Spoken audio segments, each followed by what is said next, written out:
It's okay to not be okay. I believe that I have a lot that I can say, a lot of different things that I can teach, a lot of things that might resonate with folks.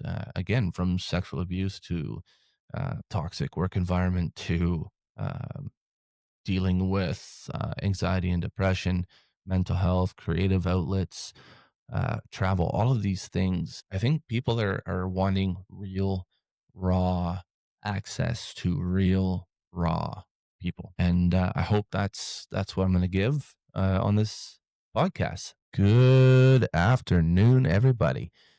Shaun here from Omi Nerves Photography, coming at you with episode 1 of TVS, the Viewfinder sessions. Um, we're going to get into things here real quickly, shortly, I guess. Bear with me. I'm trying to record the video and the audio. I'm trying out my very first ever, I guess, recording platform through Riverside FM. So we're going to see how this goes. We're going to do our best. And kind of the purpose of this episode is more just to um, kind of give you a look into my life, where I come from, where I grew up, uh, all the way down through to where we are today. So I hope you'll stick with me and we'll see where things go. So, the joke that I always say with folks is I was technically born in Sarnia. Mom and dad got married December 23rd, 1981. And they went home to Newfoundland for their honeymoon. Dad's from Newfoundland. I believe mom was actually born in Leamington and then found her way with her family up to Petrolia and then eventually Sarnia. But when they were home in Newfoundland on their honeymoon, when they came back, they found out they were having me in 9 months. So September 17th, 1982, I came along. And so the kind of joke is that I'm as close to a Newfoundlander as you can be, conceived there, born in Ontario. But really, my heart is Newfoundland, home is Newfoundland. That is absolutely my heart beats. And you can tell that from the name of my business, Omi Nerves Photography. Omi Nerves is something you say sort of when your wife is getting on your nerves. Omi Nerves, you got me drove. That's kind of the way we utilize it there.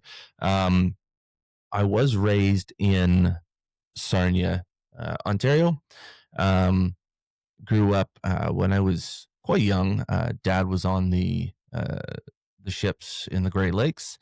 Um, and then eventually both him and mom ended up janitors at Bethel Pentecostal Church in Sarnia. Um, I had a great childhood. You know, I went to, I believe JK and SK in grade one were at, oh my goodness, it's escaping me now. Grade two, I know, was at Confederation High Park. SK and JK were at High Park, and then I ended up because we moved to the house behind Bethel Church. Then I ended up in the area zone for Confederation School, and then partly the way through grade two, some of the folks from different churches around town decided to start a kind of conglomerate homeschool with an organization called PACE. And we ended up, they would host that up in the second level of Bethel Church.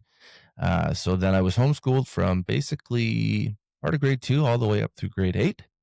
And then graduated there and moved on to public school for grade nine, which was St. Clair Secondary. Go Colts. Now it's the Great Lakes Secondary School. I believe it was Skits and St. Clair joined together. So, yeah, that's kind of the short version of my childhood in school wise. But Summers were always an exciting time for me. We would find our way up or over to Newfoundland almost every summer.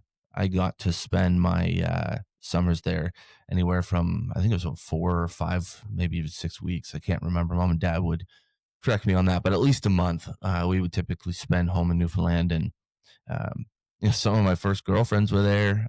Some of my, if not a bunch of my favorite memories come from being home in Newfoundland in the summer. It's where I fell in love with the outdoors and nature. And even as a kid growing up in Lambton County, when I was around in the summer or the fall, the spring, whatever, you'd always find me. I'd have a tent pitched in the backyard, be out there reading Hardy Boy books, or I'd have a Davy Crockett coonskin hat on, or I would uh, I would have a a Bowie knife or a BB gun, shooting targets, and just out having an imagination. Back in the days when you know, you come in when the lights turned on. That was kind of the way I was raised. I hate the fact that I'm a millennial. I consider myself Gen X simply because I was born in that kind of overlapping era. And no offense to the millennials, I just my upbringing was more of the Gen X side of things. So, but yeah, growing up, I had a mom and dad who loved me, and loved each other immensely. Um, Brother and sister that came from my mom's first marriage, but they have always been my full brother and sister. My dad raised them. Uh, it's that's just how it was growing up. Yeah, I had kind of once I got to high school, things kind of got a little uh, icky for me. I mean, before high school, kind of go back a bit. Suffered sexual abuse from three different individuals, and one happened off and on, basically from the age of 12 to 13, give or take. Uh, I was also at that time diagnosed with ADD, was on Ritalin pills, and I think at one point up to three of those a day. And it just grew up, um, always in the crowd, trying to, I don't know, just trying to fit in is kind of what I would go at it from. It was a tough upbringing in that sense. Everybody looked down on me and the job that my parents had as janitors. I tend to think of it as the opposite. They were hard workers and taught me work ethic and taught me how to give more than I take. That's just that was who I am, who I was, and you know, we all have a story. We all have a our individual ups and downs in life, and for me, sexual abuse was something I suffered.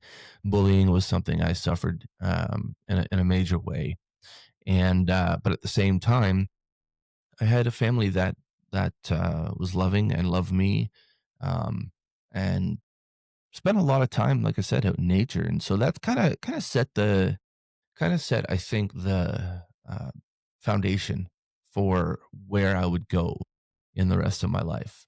Um, and that to me is something I'm extremely grateful for. Is no matter what I went through as a child and a teenager and young adult life, um, my parents especially have always been there for me and have always loved me no matter what good or bad decision I made at the time. So that's I think that's what really truly made me who I am today. Um, I think back over the years. I mean, once I got into high school, um, being in homeschool for the better part of my elementary education, it was a rude awakening. And as you can tell, I grew up in a Christian home, lots of religious values. There are things that I still hold today from that, but then there are things that I absolutely disagree with today from my upbringing, and we'll probably get into that in this podcast at some point. But Like I said, today is just about introducing me, um, where I come from, who I am, kind of the things that led to the Viewfinder sessions, owners photography, and kind of where I am today. Um, Back in 2003, I was at the local beach, Canatara Park, and if you're from Southwestern Ontario, representing Canatara Park back in the early 2000s. It was the hopping place to be. Right around the time that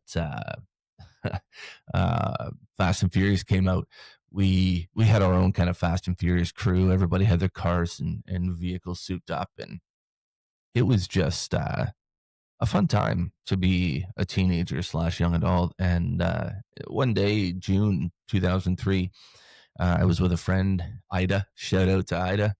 Um, and I saw this girl crossing through the parking lot, and I looked at Ida, and I was just like, "I'm gonna marry that girl." She was like, "Who? Tara?" And I was like, "Yeah." And she's like, "I know Tara." And one thing led to another. She introduced us, and shortly thereafter, July 3rd, 2003, we began dating. Then March of 2006, we ended up in New Orleans, New Orleans, when Hurricane Katrina had just come through in, was it '05? I think it was December of '05. And we went down for hurricane relief work. On the way back, uh, I had the diamond with me, and I proposed. And what was it? That was March 2006. In September 23rd, 2006, we tied the knot and left the next day, flew off to Panama for our honeymoon. And then once we got back, we filled a 26-foot U-Haul truck and moved out west, where I had taken a position as executive director of a youth drop-in center. So yeah, it was kind of a those years were some of the best years, I think, in my life. Around the time that I met my wife, I was playing with fire. 2001, I had been living in Kitchener, rolling with a very legit Fast and Furious kind of crew. Got myself involved in some crazy stuff that ended up having me hiding in bushes after I'd been stabbed in the face.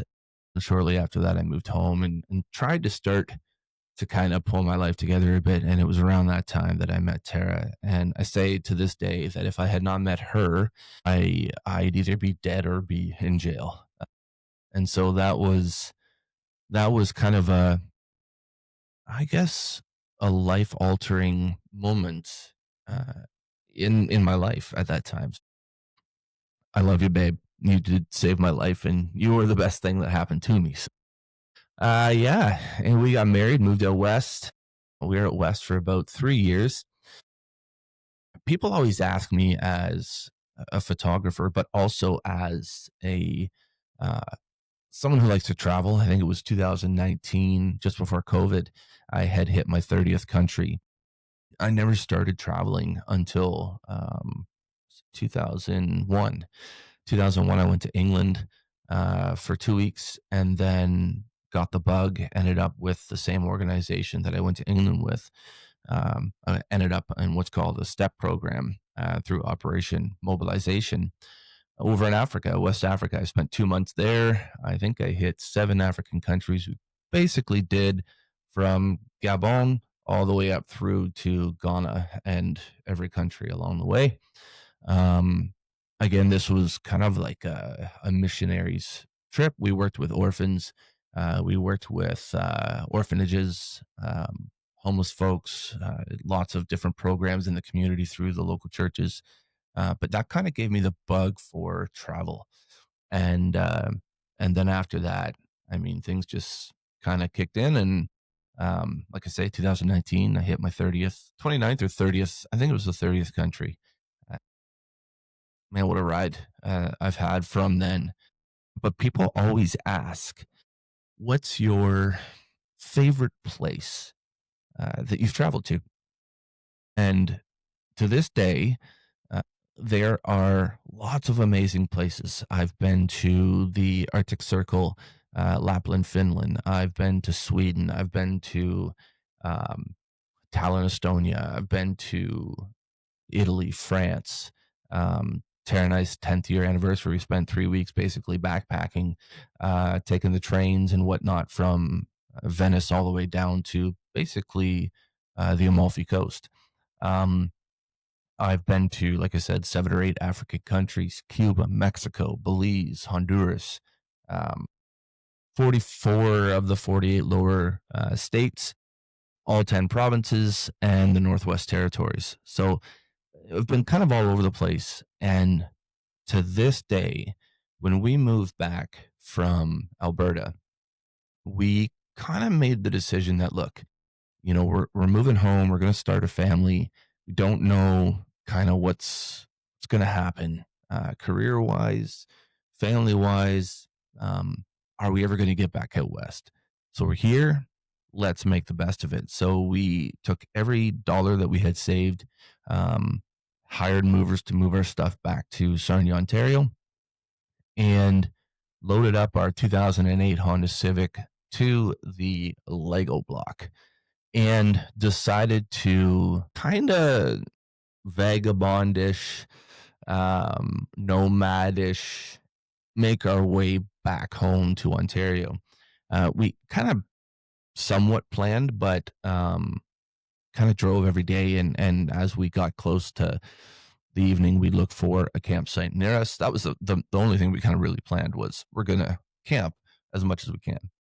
So we made our way through Alberta. We crossed over to the US, um, in Montana at Glacier National Park. Still to this day, one of my favorite parks that I've ever been to uh, in the world. Just a beautiful, stunning park. And mind you, I still haven't been to Yellowstone or Moab or Joshua Tree. Those are three that I never made it to. But of the ones that I've been to, I really, really enjoyed Glacier. It was an incredible place. But then we kind of headed west from there, went through Idaho, passed through Washington State, and then connected to Oregon at Pacific City. And from there, we traveled along the coast on the 101 highway, then into Northern California, where we caught the PCH1, which is the coastal highway. You see it in all of the commercials, all of the movies. And we took that all the way down to Laguna Beach. Um, Sidebar, I went to Laguna Beach for a work trip a few years ago and rented a car and went all the way down to San Diego. So I still got a little portion there from Washington up to, no, actually, we did Washington up to Vancouver. So I've got this San Diego to the border of Mexico is where I've got to get to complete the entire western seaboard of the US. Along the way, we stopped whenever we wanted, went to everything that was there. And then when we were done in LA, we drove to the Santa Monica Pier, and a dream I'd had up until that time. I think it was about 24, 25. Up until that time, I'd really wanted to do Route 66. And that's what we did. We started at Santa Monica Pier, finished in Chicago. Aside from one little piece where I said, there's no way that we're going to come do Route 66 and be out this way and not see the Grand Canyon, because that was top three of my bucket list places I wanted to see as a kid. So we left Route 66 and went up to Bryce Canyon, Zion, and Grand Canyon, and then reconnected with Route 66 in Flagstaff, Arizona, and then all the way from there to Chicago. And we did everything. I mean, we went up the arch to St. Louis. We saw Cadillac Ranch. Almost had the 72-ounce steak at the Big Texan, but knowing that I was going to be uh, staying in a car for the next foreseeable future, it didn't seem like a smart idea to take down a 72-ounce steak plus all the other food they have. I do want to go back at some point and try to take that on, but yeah, it was just an incredible trip. to see Alberta, back across to Oregon, down the coast, and then all the way through the United States of America. And on the way out, um, when we moved out in '06, uh, with that 26-foot U-Haul truck, we went the Canadian way. So essentially, we had gone from, Sarnia, Toronto area, all the way up through Northern Ontario, through Manitoba, Saskatchewan, Alberta. And then when we came home, right down through over to Oregon and then down the coast and then all the way through the United States. And, our kids hate it, but every time we watch a movie or see a show or a commercial, we were there. We were there. We saw that. Uh, just one of those trips that was epic. Like it was 12,000 kilometers. I think it was just under 4 weeks. And we spent about under $5,000 at the time in '09, and we slept in a tent 14 nights, slept in the car for 4 nights, and stayed in hotels for 8 nights. Just an epic, epic, epic road trip. So to this day, it's one of my favorite. Now, with that trip, um, one of the things that kind of came with that kind of leads us to where we are with this podcast, and where I am with photography. Uh, Knowing where I was going to go and the things that I was going to see, I knew I had to buy like a legit camera because when I went to um, Africa, actually, 1 second, this is the camera that I took to Africa with me, um, the Olympus D550 zoom, 3 megapixels, folks. That was my first digital camera. Uh, and at that time, when we were going to make this trip home, I knew I needed to get something. So I ended up with a DSLR. It was a Canon Rebel XT. I had the 18 to 55 kit set. And I also I think I got the Canon 75 to 300. I can't remember if I had it on that trip or not. But I did buy the 70 to 200 L series F4.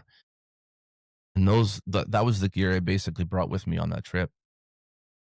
So that was, I had already been taking pictures, right? I mean, I love photography. When I went home to Newfoundland, I had the old film cameras. I think I've got 2 totes, or at least 1 tote that is full of printed pictures.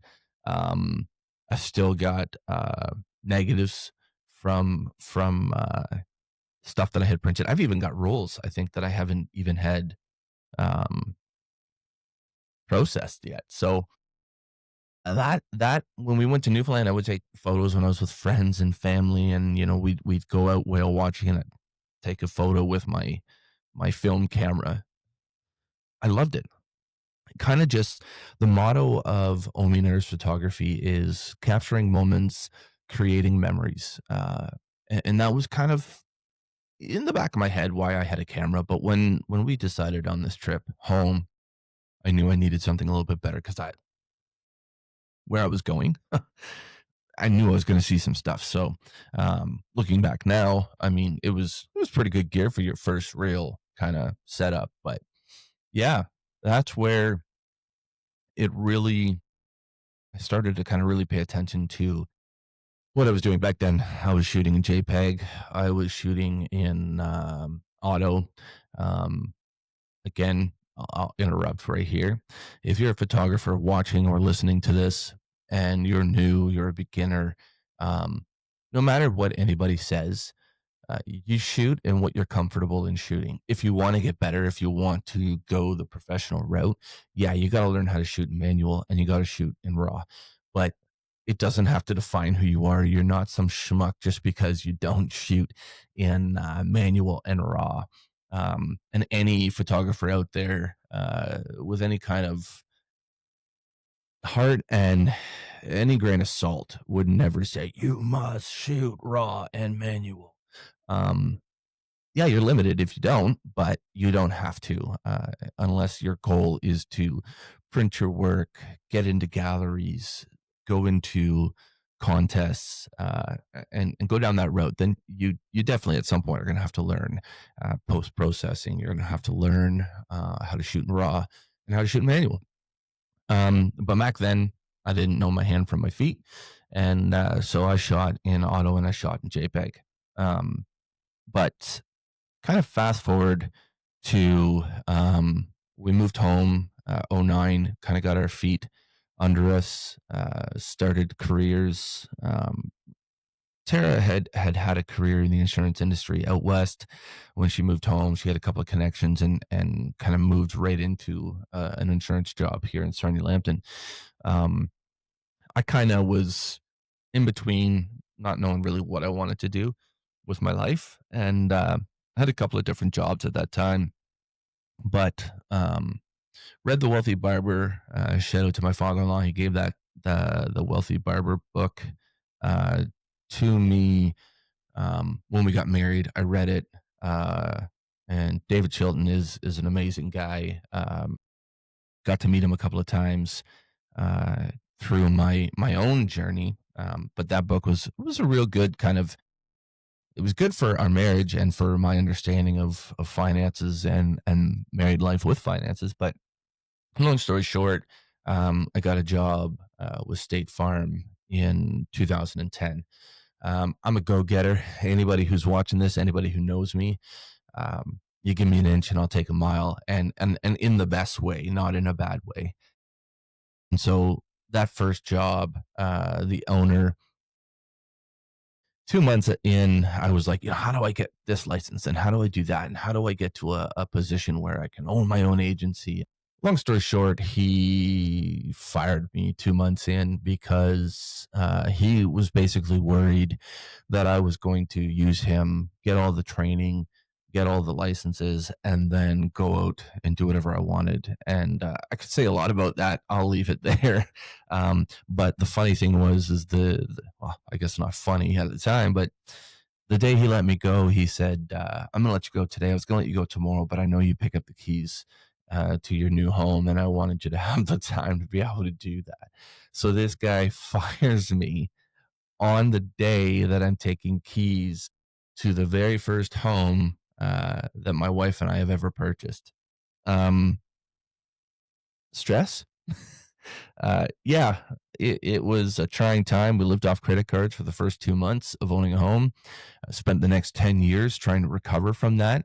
Um, but hey, like everything else I've faced in my life, one of the things I'm learning is to not dwell on it, and I'm really trying to kind of focus on the fact that it made me who I am. Everything that I've gone through has made me who I am today, and that's what is most important. Um, so sucked at the time, but is what it is.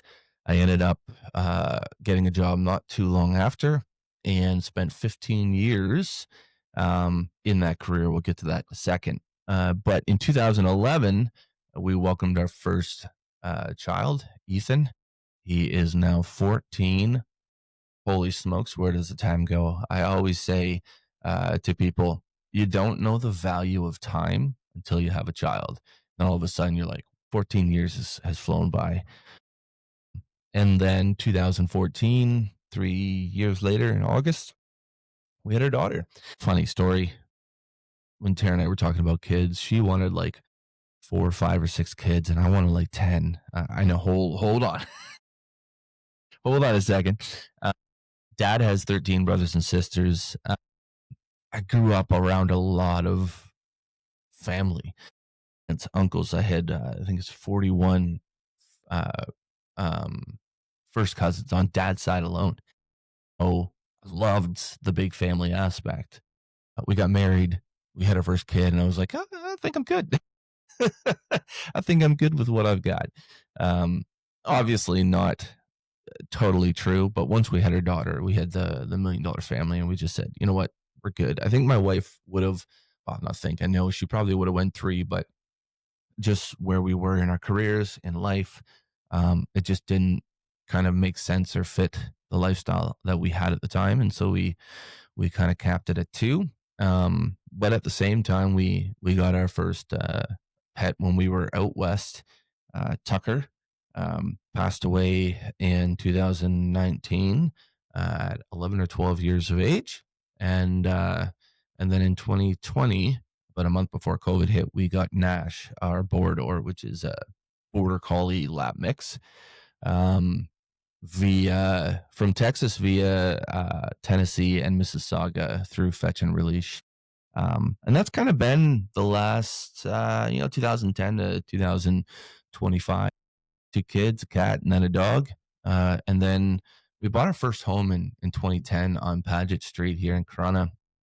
And then 2017, we sold and bought the house that we're currently in. That's kind of brings us to today. 24, spent 15, nearly 15 years in the insurance and finance industry as a professional financial advisor, was a designated PFA. And a lot of good came from that career. The house I have, the life I've lived definitely came from that career. But a lot of the mental health and physical health issues that I've had come from that career and the place that I was employed at. So in 2024, April of last year, I took a leave of absence due to stress, kind of mental breakdown because of the toxic environment that I was in, and spent the last year and a half in therapy, but also um, using that time to get out in nature. And of course, I would bring my camera with me, but you know, I think the real healing therapy that I've had has been photography and being out in nature. And I swear to it this day that if it weren't for my wife, if it weren't for photography, and if it weren't for all things nature, I wouldn't be here speaking on this podcast today. I'd be dead. Um, that's blunt, frank, to the point. Um, yeah, I mean, the stress and the toxicity of the environment I was in drove me many times almost off that cliff. And I knew that I had to take my power back. I needed to focus on me, my mental health, my physical health. And so that's what I've done for the last year and a half, and currently now involved in a kind of in a transition period right now. I can't speak much to it because there is some legal stuff that is going on, but um, the focus has really been on what makes me happy, uh, and photography and nature, um, and speaking and doing this kind of stuff is really been so extremely healing for me. It's grounded me. It's allowed me the opportunity to kind of look past, like to the past, but not necessarily dwell on it, but like deal with the underlying issues. I never got professional and proper counseling when I was sexually abused. Um, the bullying that I went through. And so it's just really been a great year and a half to focus on myself, focus on my mental and physical health. It's been trying. I mean, I left a six-figure income, and now this is kind of all I have. I was paid on disability 50% of my wages up until February 28th of this year, and from then till now, I've been on my own, and and that's kind of where we're at.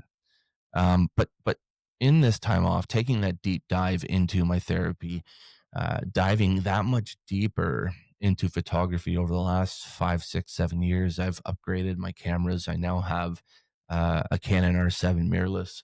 Uh, this year, I bought the this year, no, last year, I bought the Canon R5 Mark II.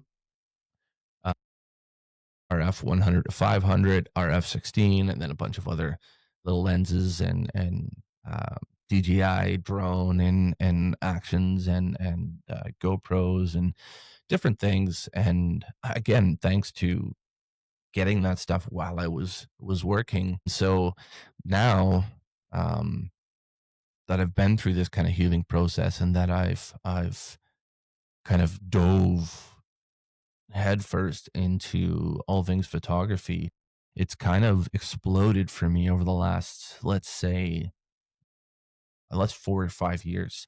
I sold my first print in 2021, I think it was. Um, Not last week, the week before last.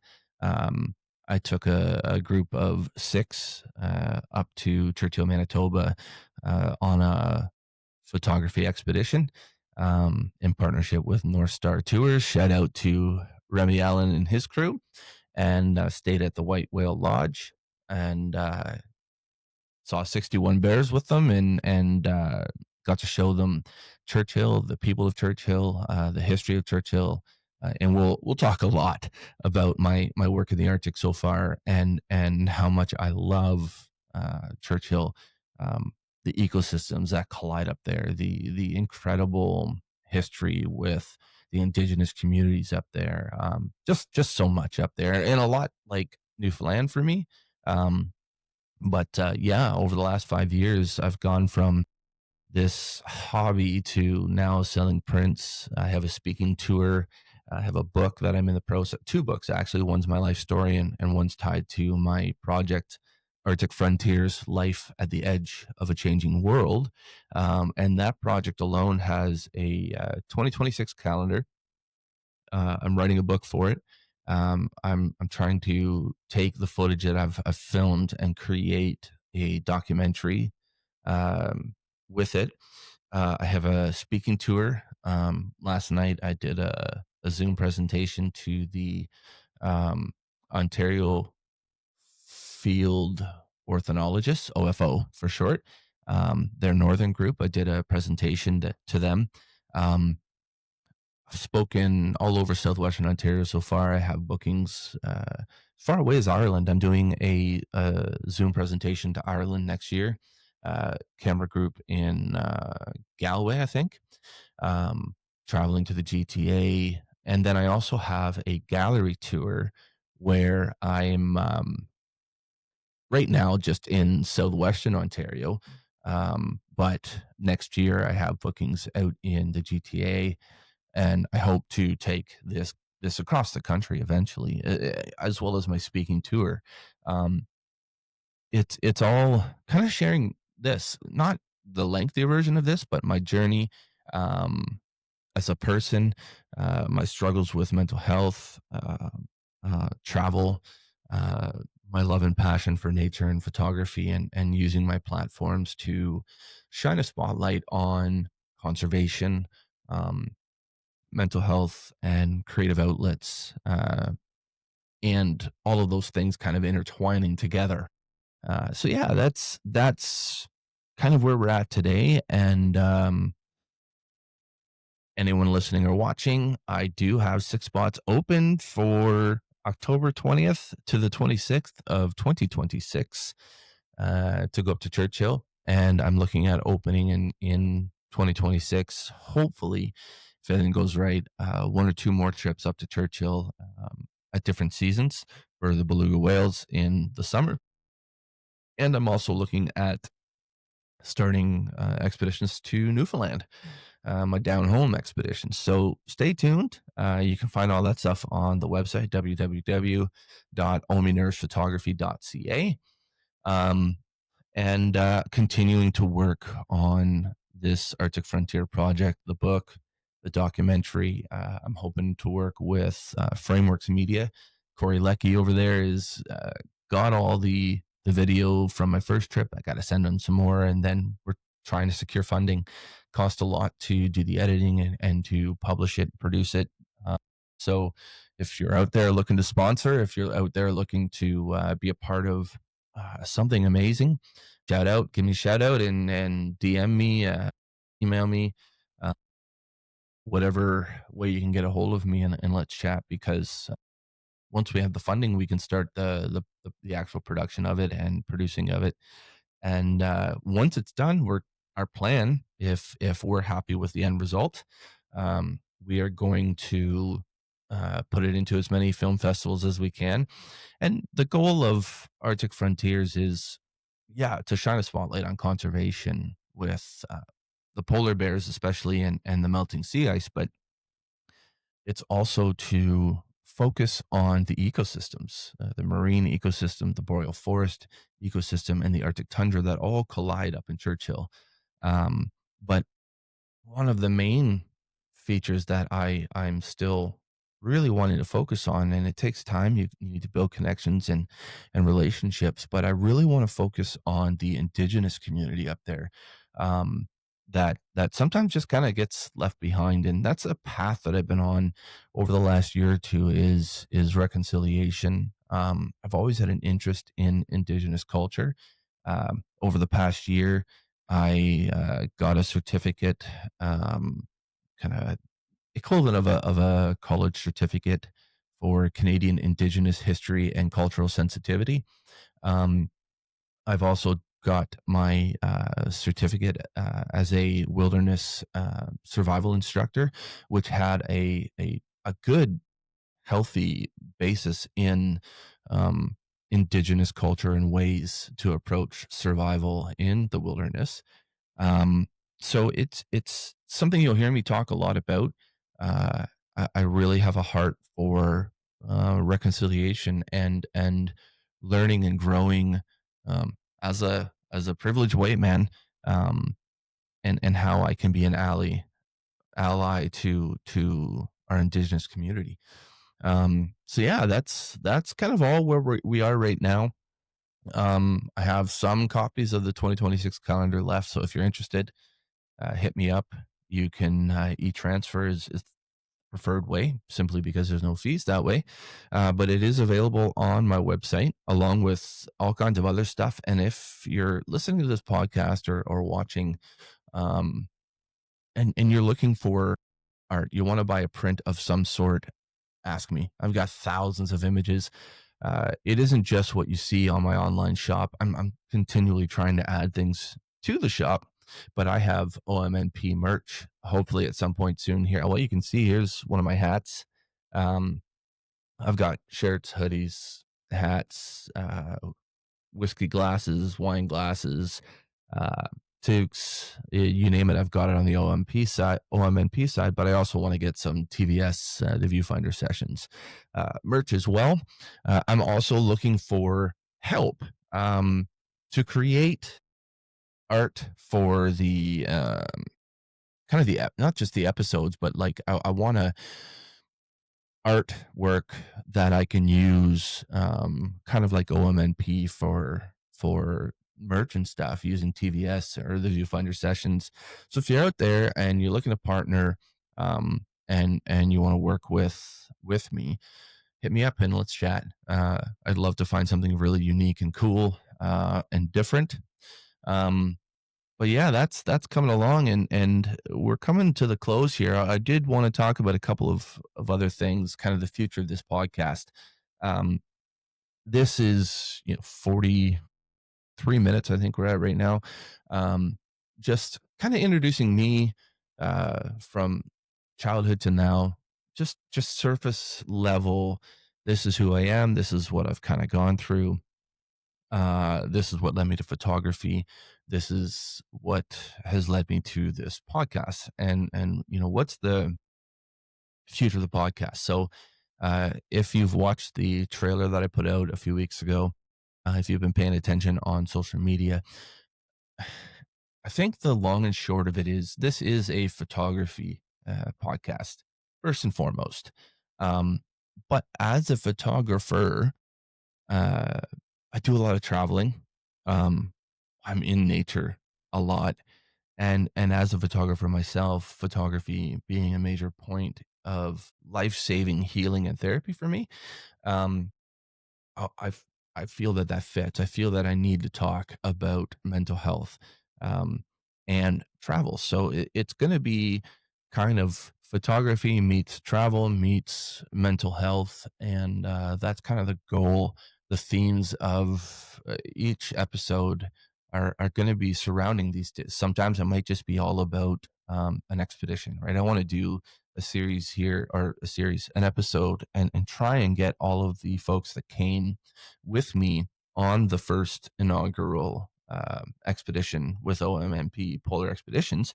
Um, I'd love to get them on and just chat with them about their experience and kind of why they chose me, but also why they wanted to go up, etc. But we're also going to get into having guests like Sarah Gallo, the 5 foot traveler. You can look her up on Instagram and most social media. She's a travel guru. She also does shoot photos when she's out, and her and I kind of connected over socials, and I thought she'd be a great guest to have on this podcast. So she's committed to being on at some point. We've got Brett Blakely, um, Ian Jones. Those are two guys that I met and have become friends slash acquaintances with, who've helped me out a lot in my personal journey as a photographer and even in the podcast side of things.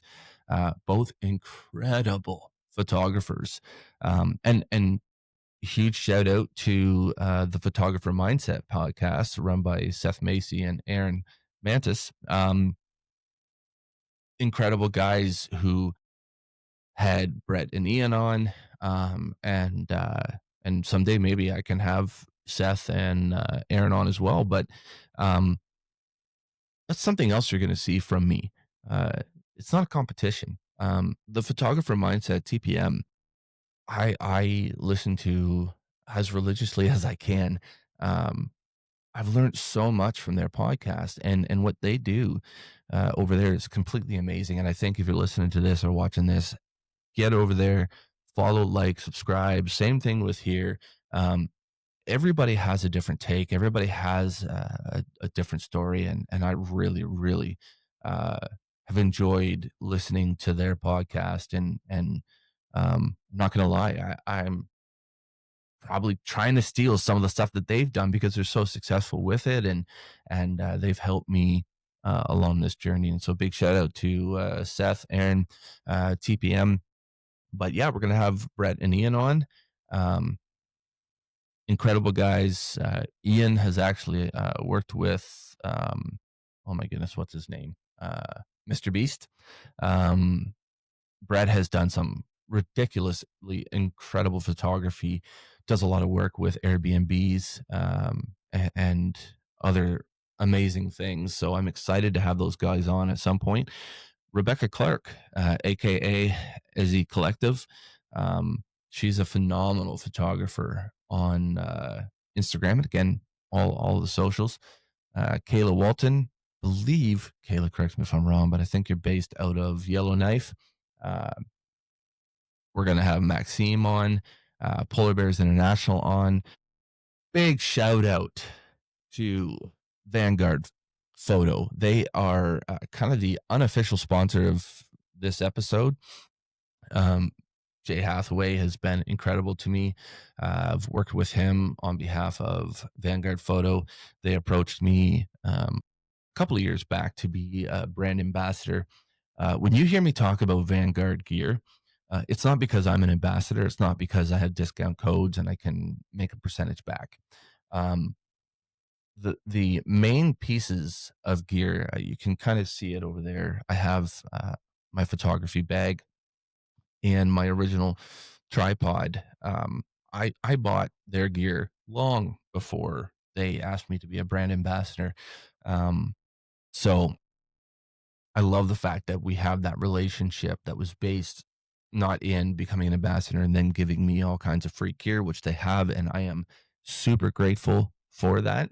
Uh, but their product is amazing. It's economically good from a price point. Um, it is top notch when it comes to, I mean, I'm in the Arctic, I'm in creeks, I'm at waterfalls, I drag it around in the mud, freezing cold for 7 hours in the middle of a ditch. This gear is impeccable, and anytime I've had a problem, which I think is like once, um, they sent me a replacement. Their service, customer service is top notch. The gear is top notch. So huge shout out to Vanguard Photo, and the support they've given me in my career. They were also part in helping me get up to the Arctic my very first time. So, yeah, you're going to hear from Vanguard and hear a lot about Vanguard on this podcast. I do have a discount code. I will mention that. It's OMNP15. That gets you 15% off your gear there. You have to make sure that you're shopping the American site. They do have a Canadian site, but it only applies to the American site. They do ship to Canada. It's kind of conglomerate, the Canadian and US in one. But just make sure you're on the US site and you can get that. And at certain events, I also have a code for 40% off. So if you ever come to one of my events, which you should, you might be able to have access to that as well. I've also partnered, like in my last trip up to the Arctic, with the camera store, and through them with Sony Alpha. They set me up with an FX3 and the 24 to 105 f4. Was incredible opportunity to get my hands on Sony. I'm a Canon guy. Probably will be for life simply because of the glass. But when it comes to video and film, I feel like Sony's really got a great edge in that market. And so eventually, my hope is to get kind of a secondary camera to use Sony for any of my filming. Eventually, I hope. Right now, I'm just using my Samsung Galaxy S25 Ultra because it's easy, simple. But I eventually hope to have a Sony camera for even just this alone. So I'm hoping to have them on. Uh, we're going to have Tegan's Adventures, aka Tegan from the Halliburton Forest and the Halliburton Forest Wolf Center, uh, just to hear from them. Jean Simone, an incredible photographer. Him and I have talked, and we're going to try to get him on. That's going to be an interesting one if we can, because we both agreed like his English is quite broken. He's from Quebec, and but I really believe in having guys like him on, and if we could find a way around that sort of language barrier. This guy is one of the most talented photographers I think as I've ever seen. So I'm excited to try to make that work. We also have Lydia, aka Lightbug Photography. She is also on Instagram. So these are just some of the guests that I'm looking at having. And I'm just excited. I'm excited for the journey. I have a lot to say. I love talking. Not ashamed of saying it. It's why I can speak to thousands of people in a room. Um, and so I just believe with kind of the traveling that I've done, uh, my success with photography, my my kind of dance with uh, all things mental health related, from depression and anxiety to creative outlets. Right, I've started to try to write with these two books that I'm writing. To kind of immortalize them in a book, but the one about my life story is also kind of another therapeutic aspect. I might sell one copy, I might sell millions. I don't know. But I do believe that we need more people, and no offense to the ladies, but more men using their platforms to speak about mental health, to speak about their journey, um, to share with folks that it's the new kind of theme that we've been seeing emerge, especially with guys like Jelly Roll. It's okay to not be okay, and I believe that I have a lot that I can say, a lot of different things that I can teach, a lot of things that might resonate with folks. Again, from sexual abuse to uh, toxic work environment to um, dealing with anxiety and depression, mental health, creative outlets, travel, all of these things. I think people are wanting real, raw access to real, raw people. And I hope that's what I'm going to give on this podcast. So stay tuned, stay in touch. Basically, just search up Omi Nerves Photography, OHME Nerves, Nerves Photography on any social media platform, and I'm likely there. But just to name a few, Facebook, Instagram, Threads, TikTok, YouTube, LinkedIn. I'm on all of those. You can search me by that. You can also find me by searching Shaun Antle. Yeah, the other thing is please uh, follow and subscribe and like and share TVS, the Viewfinder sessions. We have a Facebook page now. Um, you're gonna see it on my Ominers Photography YouTube channel. That's where the video will be uploaded to. The podcast is going to be available on all major podcast, Apple, Amazon / Audible, Spotify. Just make sure you like, subscribe, comment, and share. You hear all of us say it on social media, on YouTube channels, and on podcasts. It's not because I give a two craps about likes and follows. It really isn't about the likes and follows. To me, to the algorithms, it is. And in order to get my message out there, to get my content out there, and to even remotely begin to think about uh, making this a quote unquote career, um, I need followers. I need folks to like and share. Don't just like and share. Obviously, you have to actually like it and uh, and share it and comment, engage. I can't. If I had one complaint as a professional photographer or a content creator, engage with us. We want to talk with you. We want to hear your questions. We want to answer your questions. We want to inspire you. Uh, we want to motivate you. No question is a bad question. Nothing's stupid.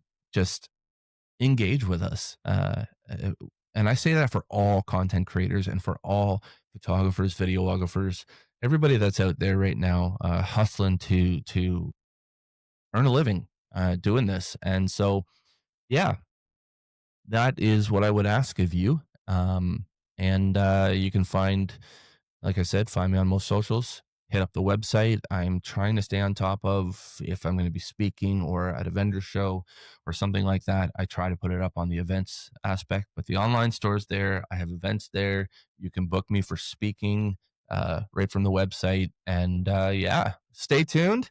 I can't wait for what's to come and hope you guys enjoy it and have a wonderful day. Chat soon. Cheers.